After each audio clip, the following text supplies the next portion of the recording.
पहले कहा जाता रहा कि सिलेंडर ब्लास्ट है, उसके बाद ये कहा जा कि ये प्लांटेड डिवाइस से हुआ, ये मैन मेड डिवाइस थी। ये कहेगा कि एनी शाहिदीन क्या कहते हैं। नौयत तो पता चल गई अब कि प्लांटेड डिवाइस थी, लेकिन शिद्दत कितनी थी इस धमाके की? जी बिल्कुल रेहान, आपको बताएं कि 1:47 के ऊपर रेस्क्यू 15 के ऊपर इत्तला मिली कि अनारकली बाज़ार जो है इसकी एंट्रेंस के ऊपर ब्लास्ट हुआ है। अगर हम इस लोकेशन की बात करें तो ये लोकेशन जो है उर्दू बाज़ार के बिल्कुल करीब है और इसके सामने एक मीनार वाली मस्जिद जो है वो मौजूद है, जबकि इसके बिल्कुल ऑपोजिट के ऊपर लोहारी बाज़ार जो है वो भी मौजूद है। तो इस एंट्रेंस के ऊपर हबीब बैंक है जिसके कॉर्नर के ऊपर ये ब्लास्ट हुआ और इस ब्लास्ट के बारे में इब्तदाई तौर पे ये इत्तलात मसूल हुई थी कि शायद कोई सिलेंडर ब्लास्ट हुआ है। सिलेंडर ब्लास्ट की वजह ये थी इत्तलात देने वाले की, क्योंकि यहाँ पे अगर इसके हदूद अरबे की बात की जाए तो इसके आसपास जो है बहुत सी ऐसी रेडी बान मौजूद होते थे जो खाने पीने की अशिया यहाँ पे फ़रोख्त की जाती थी। इसके साथ साथ यहाँ पे स्टॉल्स लगे हुए थे, बाज़ार है, पान मंडी इसके पास है और उसके साथ साथ पंजाब भर से या हम कहें कि मुल्क भर से यहाँ पे लोग अपने कारोबारी मकासद के लिए यहाँ पे आते थे। तो ये बेजाना होगा। इतना रशी एरिया के अंदर अचानक जब ब्लास्ट हुआ तो इब्तदाई तौर पे यही पता चला कि ये सिलेंडर ब्लास्ट है, लेकिन जब कानून नाफिज करने वाले इदारे और पुलिस की यहाँ पे टीमें पहुँची तो ये चीज़ वाज़िया होती गई कि ये ब्लास्ट जो है वो सिलेंडर से नहीं हुआ, क्योंकि यहाँ पे कोई सिलेंडर के पीसेस मौजूद नहीं थे। क्योंकि धमाका इतना शदीद था कि इससे बैंक की जो शीशे हैं वो तक टूट गए, उसके साथ साथ जो आसपास की इमारतों के शीशे थे वो टूट गए और जब ये ब्लास्ट हुआ तो खौफनाक तरीके से यहाँ पे आग लग गई और उस आग के बादल जो थे वो पूरे बाज़ार में छा गए। पैनिक क्रिएट हुआ, लोगों ने यहाँ पे भगदड़ मच गई, भगदड़ से भी लोग ज़ख्मी हुए और अब तक की इत्तलात के मुताबिक 30 अफराद जो हैं वो मुख्तलिफ हॉस्पिटल में भिजवाए गए, जिसमें सबसे ज़्यादा मियाँ हॉस्पिटल में लोग गए, उसके बाद सर्विसेज हॉस्पिटल और इसके करीब तरीन जो मियाँ नवाज शरीफ हॉस्पिटल है वहाँ पे लोगों को शिफ्ट किया गया। इब्तदाई तहकीकात के मुताबिक ये धमाका जो था ये प्लांटेड डिवाइस थी, क्योंकि यहाँ पे जहाँ पे ये ब्लास्ट हुआ उसके करीब 6 मोटरसाइकिलें ऐसी खड़ी थी जिनके अंदर आग लग गई इस धमाके की वजह से और आसपास की दुकानें जो थी वहाँ पे भी रश था, वो लोग इस धमाके की वजह से जख्मी हुए। इरफान, आज ही के रोज महकमा दाखिला की जानिब से थ्रेट अलर्ट जारी किया गया और उसके चंद घंटे के बाद पंजाब के दिल दारुल हुकूमत लाहौर के एक पॉपुलेटेड एरिया के अंदर ये हो जाना ये बड़ा अफसोसनाक है और साथ ही साथ सिक्योरिटी लैप्स भी है। ये कहेगा कि ये जिस लोकेशन के बारे में आप बात कर रहे हैं यहाँ पर कुछ सेफ सिटी कैमराज मौजूद नहीं है, क्योंकि शहर के सेफ होने से मुतालिक तो बात की जाती है, लेकिन क्या कोई सीसीटीवी फुटेज कानून नाफिज करने वाले इदारों के हाथ लग सकी? इसका एनालिसिस हो रहा है? जी बिल्कुल, इस हवाले से आपको बताएं रेहान, तो सेफ सिटी का कैमरा बिल्कुल उस स्पॉट के ऊपर जहां पे ये ब्लास्ट हुआ उसके बिल्कुल स्पॉट के ऊपर ये कैमरा है, क्योंकि ये बैंक की एंट्रेंस थी और इस रोड के ऊपर जो कैमरा सिटी की जानिब से इंस्टॉल किया गया है उसकी डायरेक्शन भी उसकी जानिब है। लेकिन हमारे ज़राए का ये कहना है कि कैमरा नंबर 20/35 जो कैमरा नंबर है ये कैमरा सेफ सिटी का वर्किंग नहीं कर रहा था और लाहौर के अंदर अगर बात की जाए सेफ सिटी के 8000 से ज़ायद कैमरे हैं, उसमें से मुतअद्दिद कैमरे जो हैं वो मेंटेनेंस ना होने की वजह से ख़राब रहते हैं और यहाँ पे भी ये अफसोसनाक वाक़या हुआ, यहाँ पे भी ये कैमरा के ख़राब होने की इत्तलात मौजूद हैं। सीसीटीवी फुटेज जो आई मार्केट में जो टीवी की नज़र हुई उसमें सीसीटीवी जो कैमराज थे जो आम लोगों ने प्राइवेटली अपने पास लगाए हुए थे अपनी कारोबार को महफूज करने के लिए, तो उन कैमराज की फुटेज की मदद से जो अब तक जो है दहशतगर्द जो हमलावर था उसकी शिनाख्त की जा चुकी है। और ये ब्रेकिंग न्यूज़ आपके साथ जो है वो शेयर कर रहे हैं कि सेफ सिटी अथॉरिटी के कैमराज तो उसके ऊपर काम नहीं कर सके, लेकिन जो प्राइवेट लोगों के कैमराज के अंदर एक मुश्तबा शख्स की शिनाख्त कर ली गई है जिसने हमले से पहले 4 मिनट पहले वो यहाँ पे आया। उसने एक बैग जो उसके पास था जिसका कैमोफ्लेज कलर था, उसने एक बैग यहाँ पे ड्रॉप किया और उसके बाद यहाँ से चला गया। अब इस रोड के ऊपर जितने भी प्राइवेट कैमराज लगे हैं या सेफ सिटी के कैमरा जो वर्किंग कंडीशन में हैं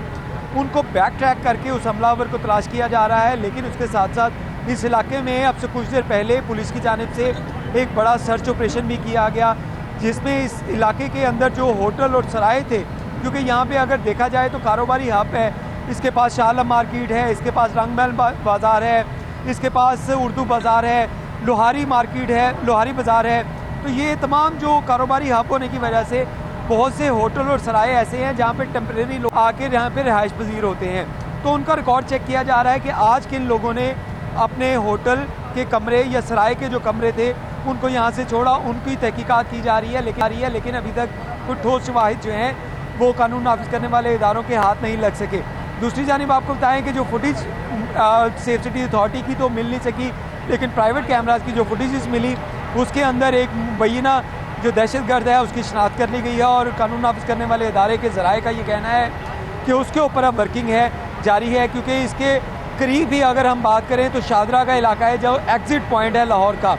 तो वहाँ से वो बाहर भी जा सकता है और ये भी हो सकता है कि वो शहर के अंदर ही हमलावर कहीं मौजूद हो। तो इसके ऊपर अभी वर्किंग जारी है और कानून नाफिज करने वाले इदारे के ज़राए का ये कहना है कि जल्द जो है इस मामले को भी सुलझा लिया जाएगा कि दहशतगर्द लाहौर में मौजूद है या यहाँ से बाहर किसी और शहर की तरफ रवाना हो चुके हैं। इरफान आप साथ ही रहिएगा, सीसीटीवी कैमराज। इरफान साथ ही रहेगा। जाहिद चौधरी साहब आप ये बताइएगा कि मेयो हॉस्पिटल में इस वक्त कितने मरीज ऐसे हैं जो क्रिटिकल कंडीशन में हैं, कैजुअलिटीज का क्या काउंट है और कितने मरीजों को टोटल काउंट क्या है जिनको यहां पर लाया गया था? रेहान, अनारकली में होने वाला जो आज बम धमाका है इसके मजमूई तौर पर 29 जख्मी जो हैं वो सर्विसेज अस्पताल में लाए गए थे, जिनमें से एक 31 साला रमजान जो है वो दम तोड़ गए और दूसरा 9 साला बच्चा इब्सार जो है वो भी जख्मों की ताब ना लाते हुए अस्पताल पहुंचकर जो है वो ज़िंदगी की बाजी हार गया। ये 2 अमवात जो हैं उनकी अस्पताल में तस्दीक की गई। इसके अलावा दीगर जख्मियों में से 4 जो हैं वो बदस्तूर क्रिटिकल हैं, ताहम उनकी सर्जरी कर दी गई है और अब उनको इंतर्राष्ट्रीय वार्ड में रखा गया है, जबकि बाकी जो पेशेंट्स हैं जो ज़ख्मी हैं वो स्टेबल हैं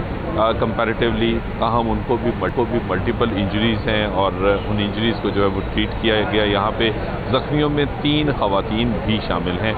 जो कि वहाँ पे जो है वो अनारकली में ख़रीदारी के लिए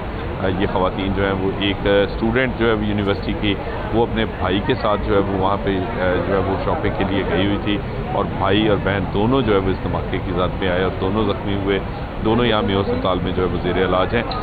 मजमूई तौर पे ये 29 में से जो है वो इस वक्त 27 मरीज़ जो हैं वो, जिनमें से 4 जो हैं वो बदस्तूर क्रिटिकल हैं। इन पेशेंट को जो यहाँ पे ज़ख्मी लाए गए थे इनको मल्टीपल इंजरीज़ थी, ख़ास तौर पर जो है वो इनको शार्पनर्स लगे थे, इनको बॉल बेरिंग्स जो है वो लगे थे, जिससे इस अमर की तस्दीक होती है कि ये कोई मैन मेड जो है वो धमाका खेज मवाद था जिसके जद में आकर ये तमाम अफराद जो हैं वो ज़ख्मी हुए। हमने यहाँ पे ज़ख्मियों से बात की, उनका ये कहना था कि वो अपने जो है वो मामूल में के मुताबिक जो है वो सब बिजी थे, कुछ दुकानदार थे वहाँ पे, कुछ वहाँ पे काम काज करने वाले लोग थे, कुछ राहगीर थे जो ज़ख्मी हुए हैं। ये तमाम लोग जो है वो अपने जो है वो डगर पर चल रहे थे कि इस दौरान अचानक ज़ोरदार धमाका हुआ, उसके बाद इनको जो है वो मल्टीपल इंजरीज का सामना करना पड़ा। देखिए जैसे आपने बताया कि इंजरीज की जो नौयत है वो ये बता रही है कि कोई मैन मेड डिवाइस थी, बॉल बेरिंग इसमें इस्तेमाल हुए थे। इस हवाले से जो वहां पर लोग मौजूद हैं या कानून नाफिज करने वाले इदारे छान पटक कर रहे होंगे, क्या बात समझ में आती है कि इंटेंसिटी क्या थी, मतलब मटेरियल जो इस्तेमाल हुआ था वो कितना था जो इस धमाके में था, जिससे अंदाजा लगाया जा सके कि ये किस तरह से कैरी किया गया और वहां तक पहुंचाया गया?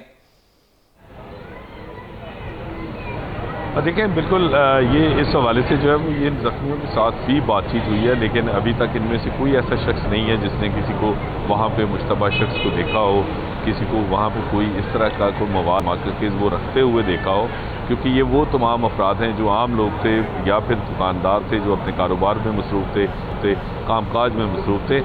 ये तमाम लोग जो ज़ख्मी हुए हैं इनको जो जिस नोयत के ज़ख्म आए हैं उससे ये वाज़े होता है कि ये धमाका खेज़ मवाद जो है वो इसमें बारूद भी था और इसके साथ साथ इसमें शार्पनर्स भी थे, इसमें बॉल बेरिंग्स भी थे, जिससे जो है वो ये तमाम लोग जो हैं वो ज़ख्मी हुए। अच्छा इरफान, आप ये बताइएगा कि क्या किसी शिद्दत पसंद तंजीम की जानिब से अनारकली धमाके की जिम्मेदारी कबूल की गई है?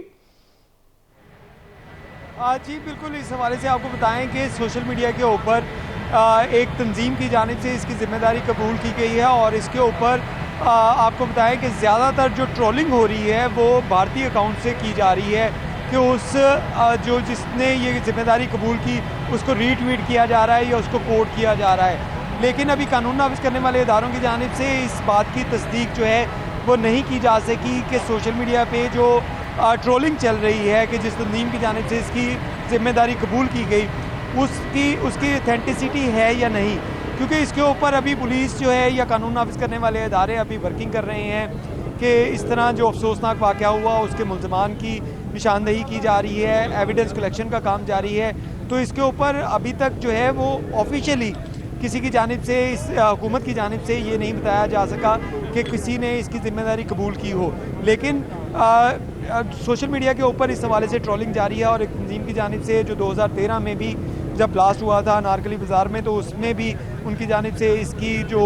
ज़िम्मेदारी कबूल की गई थी, लेकिन वो भी बाद में फेक निकली और उसके ऊपर यही कहा जा रहा था कि इस तंजीम की जानिब से जो है या किसी ऐसे अननोन अकाउंट की जानिब से ऐसी ट्रोलिंग जो है वो की जा रही है जो सिर्फ जो अट्रैक्शन लेने के लिए जो ये इकदाम कर रहे हैं। लेकिन अभी तक ऐसी जो है वो चीज़ें। बहुत बहुत शुक्रिया इरफान मलिक और जाहिद चौधरी आपका।